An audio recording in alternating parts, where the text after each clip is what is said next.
சபா என்ன தரலாம் ஒரே ஈரமா இருக்குது.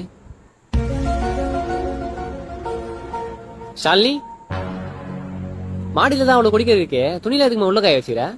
வெளியே பனி பெய்யுதுங்க, அதனால தான் உள்ள காய போடுகிறேன். சரிம்மா சரிம்மா.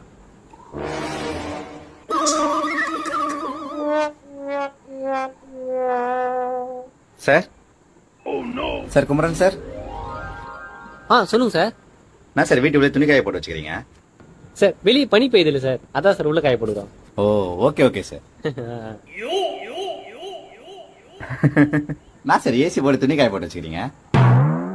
என்ன சொன்னீங்க மாமா? அதெல்லாம் ஒண்ணுமா சார், நீங்க போங்க சார், நம்ம ஆபீஸ். இருங்க. என்ன சொன்னீங்க? இல்ல சிஸ்டர் ஏசி. சார் அதெல்லாம் ஒண்ணு சார், நீ போய். இல்ல சிஸ்டர் ஏசி போட்டு துணி காய போட்டு வச்சுக்கிறீங்க. இந்த மாதிரி கேள்வியில என்கிட்ட கேட்டு கூடாது, கேட்டா உங்க சார் கடி விழும். இந்த மாதிரி சிரிச்சா உங்களுக்கு விழும். ஏசி ரிப்பேர், உங்க சார் ரெடி பண்ணி தர மாட்டாரு, நீங்க பண்ணி தரீங்களா? இல்ல சிஸ்டர். கொடுக்க வந்ததை கொடுத்துட்டு கிளம்புங்க. சார் டிராப் பண்ணிட்டு வந்துருமா சார்? வாங்க சார் சாரி சார். சார் நான் தான் சார் உங்ககிட்ட சாரி சொல்லணும். எதுக்கு சார்? சார் ஏசி ரிப்பேர்ல இல்ல சார், ஓடிட்டு சார் ரிப்பேர். இது நீ இருக்கும் நெஞ்சமடி கண்மணி, இன்று யாரடிச்சு வெண்முதடி